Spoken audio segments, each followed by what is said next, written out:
Merci beaucoup, chers membres de la communauté. On se retrouve encore une fois de plus aujourd'hui.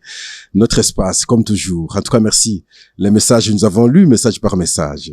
Ça nous a beaucoup aidé. Et c'est comme ça que moi, je dis, personne n'est plus que de la mirandole. On ne connaît pas tout. Hier, je me suis rendu compte.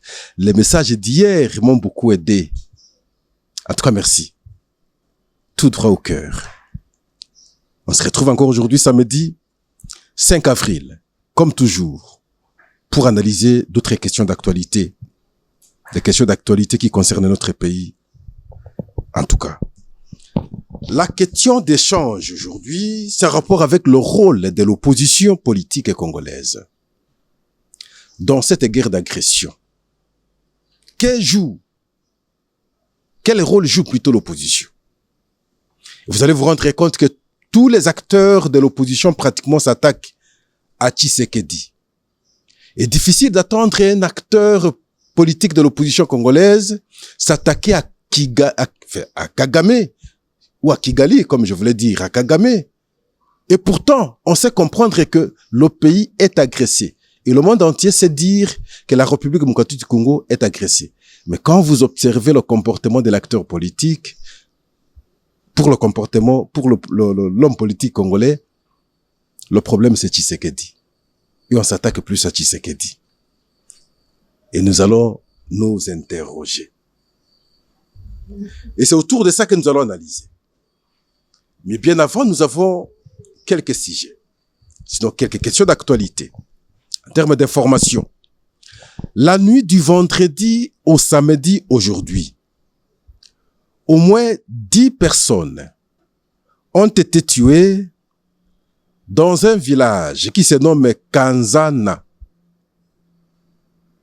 au groupement de Ruzayu, dans le territoire de Nyiragongo.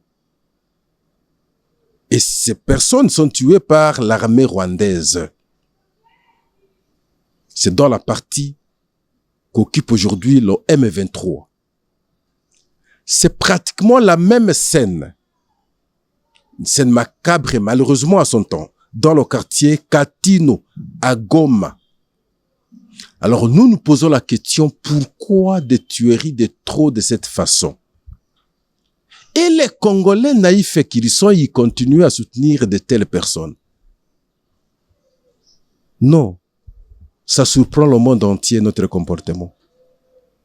Ça surprend le monde entier. Un pays agressé, où on tue maintenant ses citoyens matin, midi, soir, chaque jour. Et vous vous ralliez à ces gens. Et vous dites, nous sommes venus vous libérer. De quelle emprise, malheureusement? C'est honteux à vous qui soutenez de telles personnes. En tout cas, merci. Autre information. Walungu, dans le Nord Kivu, non loin, bien entendu, de Bukavu. Avant qu'on ne monte sur ce plateau, on nous a fait comprendre, nous avons l'information que Walungu est récupéré par les FARDC et les Wazalendo. Posons-nous la question, parce que lorsque nous avons parlé de Walikale, on a dit non, parce que nous sommes retirés. Walungu aussi, nous allons dire qu'ils se sont retirés. Non. Nous pensons, à ce qui nous concerne, qu'il y a une certaine réorganisation, une certaine prise de conscience, depuis que la population également a pris la décision de se sacrifier pour appuyer, en tout cas ces militaires, et l'engagement. Je le dis, Duc une Altum, allez-y, allez-y.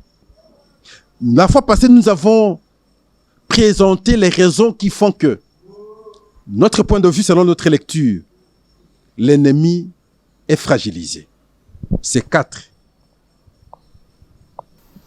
L'autre information, c'est le concert de solidarité pour les enfants victimes du Génocauste. Le concert que nous vous avons annoncé que c'est prévu pour le 7 avril, où les Rwandais avaient saisi les autorités françaises pour l'annulation, à Paris précisément. Mais à ce jour, nous vous informons que le concert est maintenu. À la suite de la décision du juge des référés, qui a rejeté la requête de l'association rwandaise, parce que la publication du projet sur le réseau X annonçant qu'il allait annuler le concert ne constitue pas une décision administrative, a conclu le juge de référé. Donc, ici, il faut saluer notre musicien, ici, j'oublie son nom, il chante, Monsieur Gims, il faut les saluer, et les autres alors, qui se sont engagés pour, en tout cas, faire valoir la cause de la République démocratique. Parce que les Rwandais disaient que la date est là, c'est la date où eux commémorent le génocide des Rwandais. Qu'est-ce que nous avons à voir avec le génocide des Rwandais? Parce que les Rwandais commémorent le génocide le 17, et nous ne pouvons pas aussi penser à nos frères et sœurs que les Rwandais ont tués pendant tous ces temps. En tout cas, merci. L'autre information, c'est Doha, c'est dans 4 jours. De la date, bien entendu, convenue entre les 2 délégations qui devraient maintenant se rendre à Doha. Mais jusqu'à la preuve du contraire, et vous savez bien que les 2 présidents se sont rencontrés d'abord bien avant. Et de tout ce qui a été convenu, quand on observe, on se rendra compte que rien n'a été fait. Entre autres, le cessez-le-feu véritablement. Même si certaines personnes semblent dire que on a commencé à constater le retrait de soldats rwandais. Non, c'est pas évident. C'est pas vrai. Nous, on n'a pas encore vu ça. Que ce soit pas un jeu rwandais pour distraire l'opinion. Non, on n'a pas encore vu ça. Depuis l'arrestation de l'homme d'affaires Arish, il faut constater aujourd'hui que les ennemis semblent manquer de ravitaillement. Et hier, nous vous avons dit, c'est la raison pour nous qui a fait qu'on récupère rapidement la partie que nous avons récupérée. Pourquoi nous avons constaté qu'il y a beaucoup de choses qui entrent en compte. Entre autres ici, question de ravitaillement. Depuis que ce monsieur Arish est arrêté, on sent que le jeu obscur qui se faisait en termes de ravitaillement n'est plus très actif et ça crée un peu de panne. Les généraux fuyards, lors de la chute de Goma, et reprochés pour lâcheté, perte de munitions et violation des consignes. Le procès avait commencé à la haute cour militaire. Il y a eu beaucoup d'exceptions soulevées par la défense. Mais la haute cour a fini par tout rejeter. Et maintenant, le procès a repris son cours normal.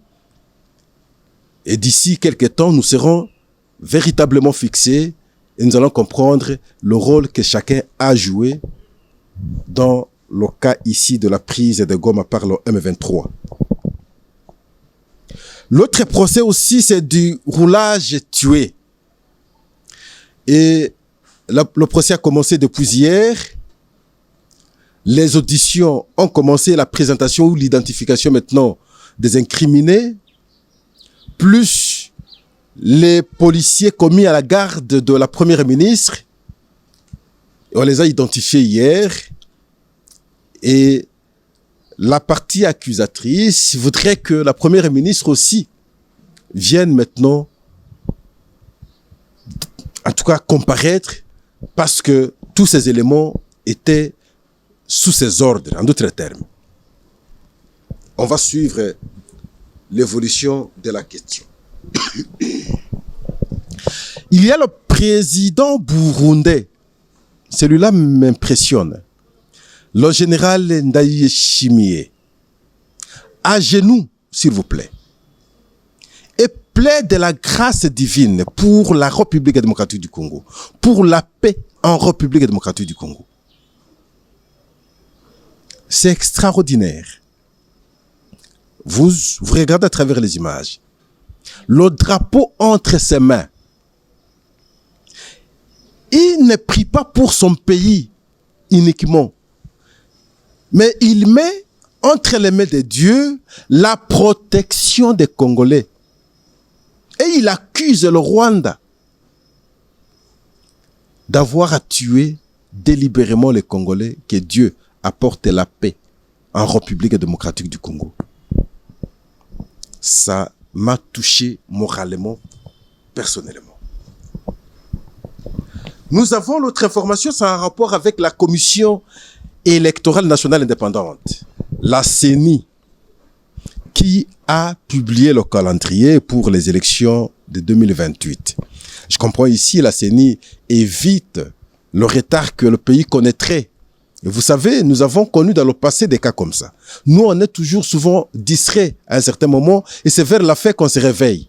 Ici, je dois saluer, en tout cas, les agents de la CENI qui ont compris qu'il faut, en tout cas, dans l'indépendance, faire le travail. Il faut penser maintenant, ils ont présenté alors un chronogramme qui pourrait être amendé, qui pourrait être discuté, mais au moins, le premier pas est fait.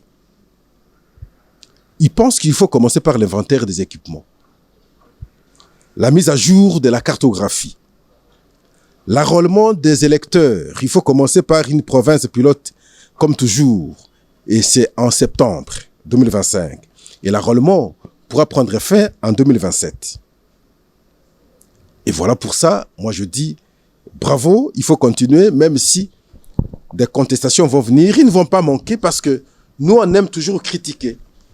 Même lorsque les choses sont claires, au lieu d'apporter ce qui est important pour nous, nous prenons toujours des postures de critique. En tout cas, merci.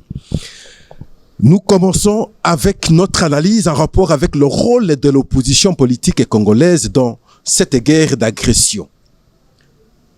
Nous avons bien voulu réfléchir sur cette question parce que beaucoup de membres ont abordé cette question du comportement des opposants congolais. Quand vous observez bien le comportement de chacun d'eux, tout le monde critique Tshisekedi. Tout le monde s'attaque à Félix Antoine Tshisekedi. Personne ne sait revoir le passé. Personne ne parle contre Kagame. Personne ne parle contre Kigali. Et d'ailleurs, beaucoup d'entre eux se coalisent aujourd'hui avec Paul Kagame, se coalisent avec Kigali, contre le Congo et contre Tshisekedi. Ça surprend beaucoup à travers le monde. Et parmi eux, des gens hier qui critiquaient le M23, qui savaient critiquer Paul Kagame, qui savaient critiquer le Rwanda, qui critiquaient Kigali. Mais son revirement, ça peut s'expliquer comment?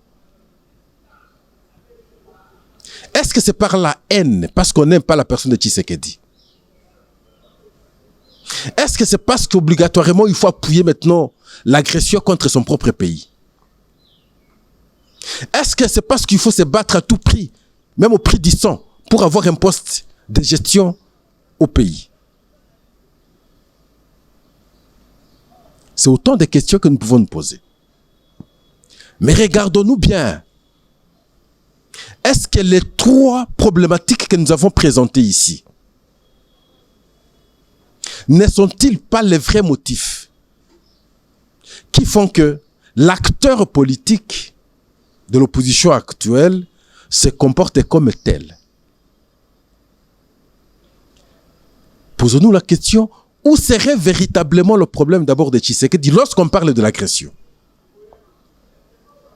Nous vous avons toujours rappelé, et nous voulons rappeler encore, l'agression du Rwanda n'a pas commencé aujourd'hui.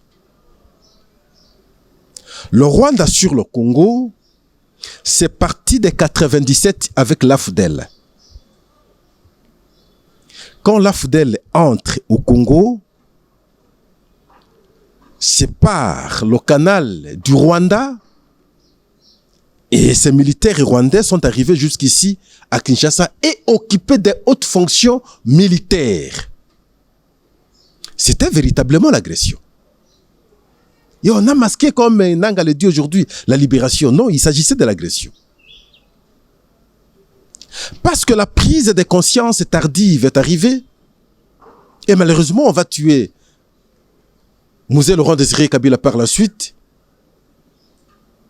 Ils vont encore revenir sous d'autres formes que nous savons bien jusqu'en 2012. Le M23 va naître parce que le sens du M23, mouvement 23, on fait référence au 23 mars 2009, la date où on avait signé l'accord. Et là, c'était avec le CNDP. Et le CNDP, c'est parce que les Rwandais sont entrés avec une Nkunda sur le sol congolais. En 2008 et 2009, on signe l'accord. Et 2012, ils sont là. Et 2013, on signe l'accord. Je veux parler ici des 3 déclarations. 2021, pratiquement 2022, ils reprennent encore les armes. 2021 d'ailleurs, ils reprennent encore les armes. Mais Tshisekedi n'est président de la République qu'en 2018. Il l'est véritablement qu'en 2019, après la prestation de serment. Quel est son rapport par rapport aux différentes attaques rwandaises depuis son temps, depuis tous les temps passés sur le sol congolais? Encore que le Rwanda sait vous dire que il est sur le sol congolais pour première raison, un prétexte bien entendu, traquer les FDLR. Depuis quand les FDLR sont ici? Est-ce que c'est avec Tshisekedi? Deuxième raison, un autre prétexte. Le Congo, c'est une partie du Rwanda. Et nous devons récupérer maintenant nos terres parce que le partage tel qu'il a été fait en 1885, il n'a pas été véritablement bien fait. Est-ce que c'est Tshisekedi? Un autre matin, la raison, on avance, non, c'est pour l'exploitation des minéraux. Est-ce que c'est Tshisekedi? Et tout cela est vérifié et prouvé à travers le monde. D'abord, avec l'accord que le Rwanda a eu à signer avec l'Union européenne, la même Union européenne a reconnu sa faute et aujourd'hui a rompu momentanément ses accords avec le Rwanda et a su prendre des sanctions contre le Rwanda et contre les personnalités rwandaises. L'ONU, qui ne savait pas dans le passé prendre des sanctions contre le Rwanda, aujourd'hui, parce que c'est patent, à travers son Conseil de sécurité des Nations Unies, prend des sanctions contre le Rwanda, mais curieusement, nos politiques ne savent pas voir ça. L'autre branche de l'ONU, c'est le Conseil des droits de l'homme. Ayant constaté qu'il y a des crimes graves qui sont commis sur le sol congolais par les Rwandais, où les gens vont plus loin pour parler du génocide comme moi-même, il faut condamner le Rwanda, il faut condamner les militaires rwandais. Et pour les acteurs politiques congolais, cela ne les intéresse pas. On trouve une grave contradiction entre le comportement des acteurs politiques congolais et les condamnations à travers les concerts des nations sur ce dossier de la République démocratique du Congo. On aurait l'impression que c'est ailleurs qu'on sait défendre le pays et ceux qui prétendent faire la politique pour la gestion du même pays sont des mèches avec ceux qu'ailleurs condamnent. Ça veut dire les Rwandais, ici. Une forte contradiction. On aurait voulu que les gens soient très cohérents. Qu'on reproche Tshisekedi dans sa gestion. Qu'on reproche Tshisekedi dans son comportement. Tout cela, c'est dans le contexte interne. Mais le cas qui nous concerne aujourd'hui, où le monde entier sait comprendre que la République démocratique du Congo, son intégrité territoriale est violée par un autre pays, mais c'est trop aberrant, cette fois-là, de trouver que les Congolais s'unissent avec ceux qui ont violé l'intégrité territoriale de son pays. Soyons cohérents, soyons intelligents. Est-ce que c'est logique d'abord? Il n'y a pas d'harmonie dans la pensée. Alors substantiellement, on comprendra que lorsqu'on fait la politique, lorsqu'on cherche à avoir des portions de gestion, ce n'est pas pour l'intérêt du pays cette fois-là. Donc carrément, les gens se battent pour leur positionnement. Peu importe qu'on viole nos sœurs, qu'on tue nos frères matin, midi, soir, qu'on viole l'intégrité territoriale du pays, ce n'est pas notre affaire. Notre affaire, c'est comment se retrouver. Et voilà, les gens partent maintenant s'agglutiner avec le M23 et défendre la cause rwandaise contre leur propre pays. Parce que simplement, ils voudraient avoir des espaces de gestion, ils voudraient se retrouver. Vous prenez le cas de Franck Diongo, par exemple.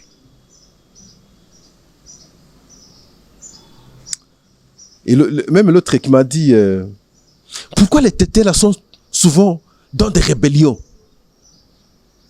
Il m'a surpris quand il m'a dit ça. Il dit, Pascal, mais qu'est-ce qui se passe? Les tétés là, à chaque fois lorsqu'on parle de rébellion, vous voyez les tétés là. Et il m'a cité les Mendeo Malanga, il m'a cité des Adolphe Ono Sumba, il m'a cité de Franck Diongo, il me cite finalement de l'ancien gouverneur ici, c'est qui encore... Bon, le jeune gouverneur là, Stéphane Moukoumadi, il me dit substantiellement, pourquoi seulement les tétés là? Bon, je ne pense pas que d'autres tribus ne partent pas, mais au moins, la position qu'occupent souvent les tétés là, dans ces rébellions, en tout cas c'est trop exposé, et tout le monde sait comprendre que tel est tété là. Et ça fait mal, malheureusement. Mais pourquoi les gens, après, vous aurez pris les armes, vous aurez fait la guerre contre votre propre pays, 2 ans, 3 ans, 4 ans, 5 ans après, lorsqu'on va vous dire que vous avez pris les armes à telle année, pourquoi les gens n'aiment pas s'assumer? Parfois, ils ont honte. Prenons le cas de Délice Sanga. Quand vous dites à Délice Sanga, mais vous étiez en rébellion, il se fâche, il n'est pas content. Mais comment vous n'êtes pas content? À l'époque, vous pensiez que c'était normal. Mais aujourd'hui, il ne sait pas s'assumer. Quand vous dites à quelqu'un, mais à telle année, vous aviez pris les armes, il va mal vous répondre. Mais pourquoi vous répondez mal? Vous devez être content, vous devez vous assumer. C'est ce que vous avez prétendu poser comme acte hier contre votre propre pays. Il faut savoir vous assumer. En tout cas, merci. Parce que j'ai parlé de Délice Sanga. Pas seulement lui, avec d'autres bien entendu. Analysons ensemble, chers membres de la communauté. Tshisekedi doit démissionner. Le concept qui est souvent en vogue. Tshisekedi doit démissionner. Moi, Pascal, je me pose la question. Où est la place de la Constitution cette fois-là? Les mêmes qui ont prétendu la fois passée défendre la Constitution, lorsque le débat a été engagé ici pour le changement de la Constitution, ils ont dit non, on ne peut pas changer la Constitution, nous devons respecter la Constitution. C'est notre pacte social. Peut-être ils avaient raison. Qu'ils aient raison. Mais pourquoi les mêmes qui ont défendu la Constitution sont-ils les premiers maintenant à vouloir violer la Constitution par la demande de la démission de quelqu'un qui a été élu selon la Constitution et qui a un mandat constitutionnel? Est-ce que ce n'est pas une forte contradiction en même temps? Les gens qui ne se battent que pour leur positionnement. C'est illogique. Soit on défend alors la Constitution. Vous ne pouvez pas la toucher. Vous ne pouvez pas la reviser. Vous ne pouvez pas la toucher. D'accord. Autant que, comme celui-ci a été élu, Tshisekedi a été élu en 2023 pour un mandat de 5 ans, on ne peut pas le faire partir. On ne peut pas parler de sa démission. Il doit rester là. Il doit terminer son mandat. Voilà la logique. Avoir un autre argument, c'est manquer la cohérence. Parce qu'il n'y a pas une autre procédure constitutionnelle ici qui demande à un président de démissionner le fait qu'un autre pays fasse une agression contre son pays. Ça n'a pas de sens. Un peu d'intelligence dans tout ce que nous faisons. Mon point de vue, un peu d'intelligence. On continue. On continue, ce n'est pas terminé.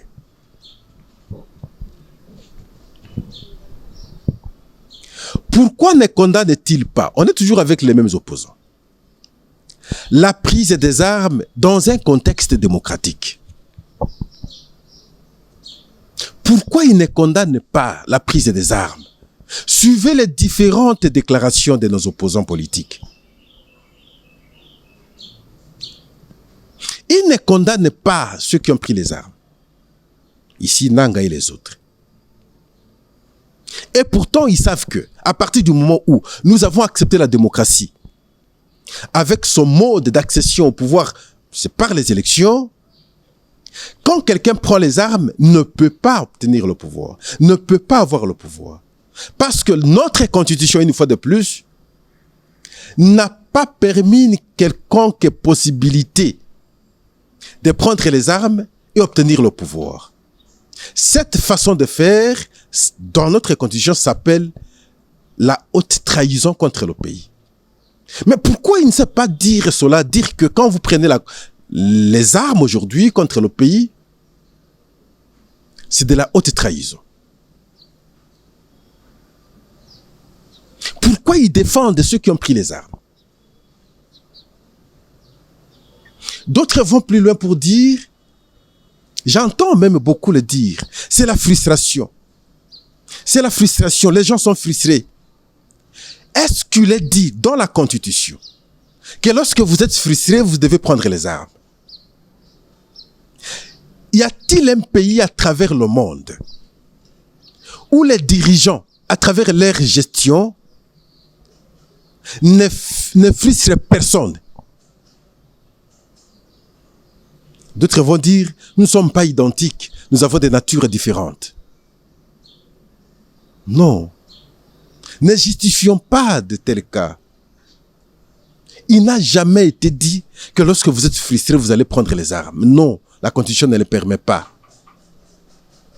Quel est ce genre de frustration qui peut être proportionnel au nombre de morts que nous enregistrons lorsque les gens prennent les armes? Quel genre de frustration? Parce que je n'ai pas obtenu ceci, moi je prends les armes pour tuer les gens afin que j'obtienne ce qu'on a refusé que j'obtienne. Mais c'est déséquilibré. Ça n'a pas de sens. Nous allons tuer beaucoup de gens. Aujourd'hui, on parle de massacres pratiquement chaque jour. Vous suivez ce qui se passe à Goma. Vous suivez ce qui se passe à Bukavu. Vous suivez ce qui se passe à Nyiragongo. Vous suivez ce qui se passe dans plusieurs localités où le M23 occupe aujourd'hui, les Rwandais occupent aujourd'hui. Vous avez suivi lorsqu'on avait attaqué Goma. Vous avez suivi le nombre de gens qu'on a fauchés. Plus de 3000 personnes mortes. Vous avez suivi comment on a exécuté sommairement les enfants dans un camp à Bukavu. Vous avez suivi comment on a attaqué une église où on a tué pratiquement tous les fidèles en pleine prière.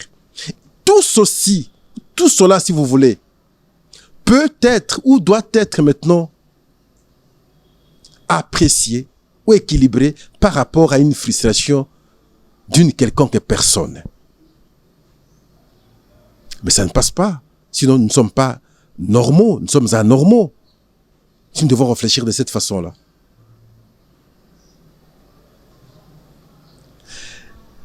Les plus limités en intelligence évoquent souvent l'article 64. Je dis bien les plus limités en intelligence évoquent souvent l'article 64.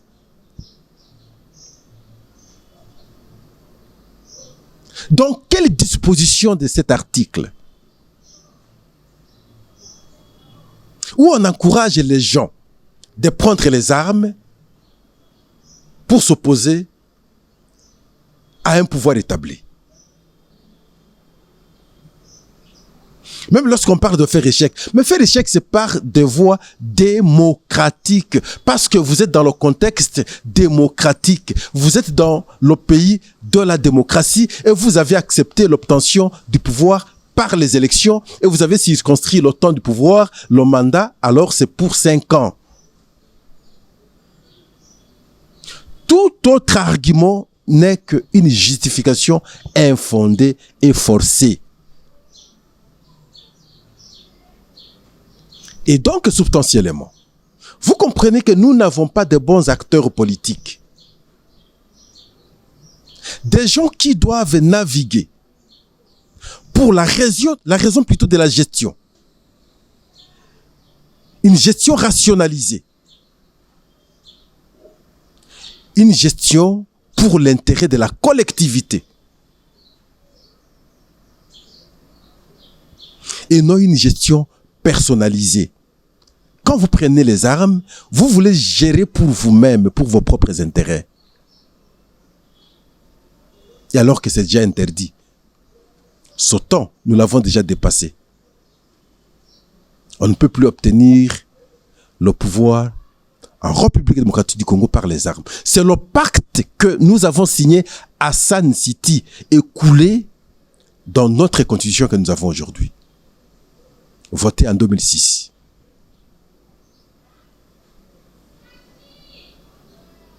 Mais les gens trouvent des justifications, pour ne pas dire des justificatoires. Non, c'est malhonnête simplement. Non, simplement parce que vous n'aimez pas le pays. Aucune raison. Aucune raison. L'autre me dit, Pascal, c'est parmi les membres de la communauté. Hein. Prenons le cas de Corneille Nangaa, qui prétend dire qu'il est venu libérer les gens, ainsi de suite. Qu'on pose la question, même dans la partie qu'il gère aujourd'hui. Le bilan est lequel? Il est à Bunagana depuis quand? Allez-y à Bunagana. Combien de routes on a construit? Mais on ne sait que faire le pillage de nos richesses. Et cet argent va où? On est à Goma.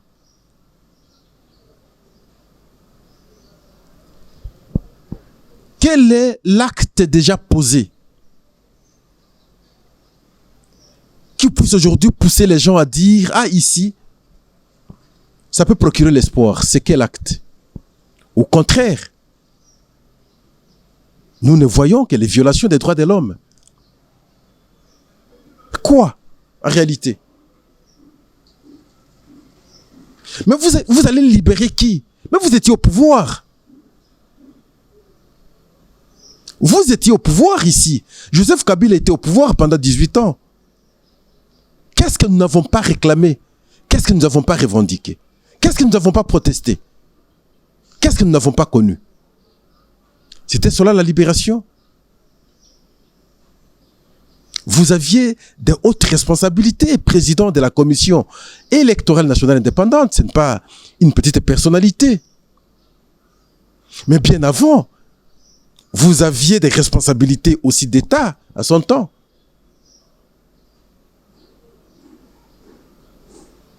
C'est pas possible. Ceux qui vous entourent aujourd'hui, mais ils étaient les hommes intouchables, les hommes forts dans le régime passé.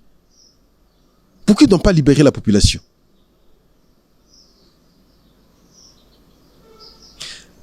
Est-ce que quelqu'un comme Franck Diongo, je reste encore là, peut-il aujourd'hui être vraiment les collaborateurs de ceux qui ont fait agenouiller le pays hier? Non, nous devons revisiter tous ces discours d'hier. C'est possible. L'autre aussi me dit, non, chers membres de la communauté, vous êtes exceptionnels. L'autre me dit, Pascal, posez la question à Franck Diongo. On l'entend dire, il a trop fait pour le pays. Qu'est-ce qu'il a déjà fait dans le passé pour le pays? Je n'ai pas eu la réponse à cette question. Et moi, je la pose maintenant à la portée du monde entier. Qu'est-ce que Franck Diongo a fait pour le pays? Qu'est-ce qu'il a fait déjà pour le pays?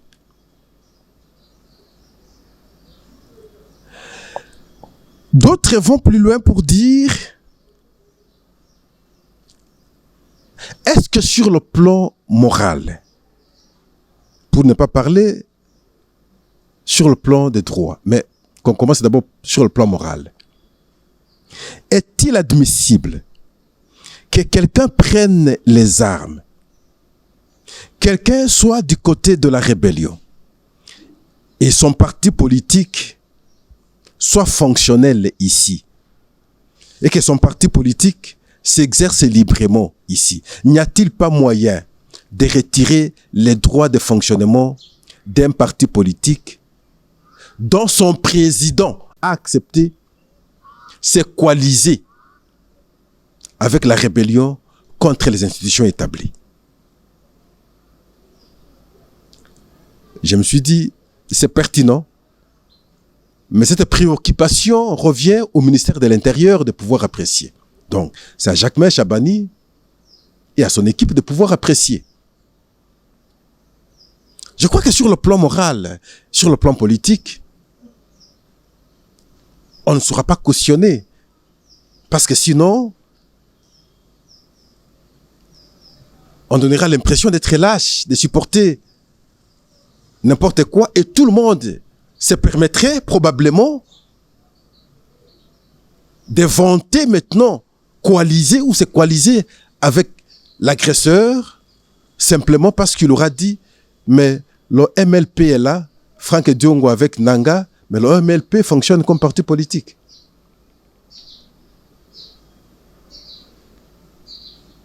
Beaucoup se prélassent, en tout cas en toute réalité. On aurait l'impression qu'il y a un certain libertinage. On aurait parfois l'impression que les services ne travaillent pas. Les gens s'affichent en intelligence directement avec ceux qui prennent les armes. Mais dans quel pays du monde où on peut trouver ça et poser de tels actes et rester libre? Dans quel pays? Mais les gens sont libres ici. Et certains d'entre eux le disent à haute voix. Comment comprendre ça, chers membres? Je pense que nous devons décourager de tels comportements. Défendons le pays. Je le dis pratiquement à tous les numéros. Le problème ici, ça n'a rien à voir avec Tshisekedi, qui hier n'était pas président, il l'est aujourd'hui, demain il ne le sera pas. Mais le Congo était hier, il est aujourd'hui, il le sera aussi demain. Pourvu que, à travers nos comportements, nous puissions maintenant le défendre normalement pour que son intégrité soit protégée. Le contraire, nous-mêmes, nous serons responsables. Nous aurons cédé maintenant une partie du pays au Rwanda et se prévaloir par après que moi, je me suis battu hier, je vais pris les armes, je vais vous gérer, mais après avoir vendu une partie du pays au Rwanda. Vous ne serez jamais accepté, vous ne serez jamais pardonné. Assumez-vous demain, qu'on vous dise aussi qu'hier vous avez pris les armes. N'ayez pas honte. Ce que vous faites aujourd'hui, n'ayez pas honte demain. Parce que ceux qui ont pris les armes hier, lorsque nous raconterons avec eux et que nous disons que vous, hier, vous avez pris les armes, ils sont prêts à se fâcher, ils ne savent pas s'assumer, ils ne savent pas accepter les actes qu'ils ont eu à poser hier. Assumez-vous. N'ayez plus honte. Trouvez normal. Après avoir tué, lorsqu'on dit que vous avez tué les gens, vous avez les sangs entre vos mains, n'ayez pas honte, ne vous fâchez pas. Assumez-vous. Assumez-vous. En tout cas, merci. L'intérêt était de démontrer substantiellement que nous n'avons pas une bonne classe politique. Nous devons bien réfléchir pour refaire cette classe politique. Mais de quelle manière? C'est cela la complexité, parce qu'on ne saura pas faire tabula rasa. Tant qu'on ne saura pas faire tabula rasa, on se succède en suivant un modèle, et le modèle de qui? De ces mêmes qui sont critiqués, qui ne sont pas meilleurs, qui ont des partis politiques. Et lorsqu'on est derrière eux, et voilà, on élargit maintenant le camp des médiocres, de ceux qui ne pensent que pour leurs propres intérêts. La complexité de la réforme de la classe politique congolaise à son niveau. En tout cas, merci. Bon week-end. On se rencontre probablement demain pour aborder d'autres questions. Mais beaucoup ont bien voulu qu'on creuse la question de la CENI.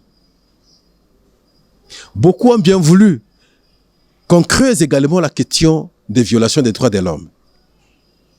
Je vais apprécier avec l'équipe. Si c'est bon, demain dimanche, nous pourrons probablement revenir pour aborder ces deux questions qui intéressent aujourd'hui la vie de notre, en tout cas, société. Merci, au revoir et à la prochaine.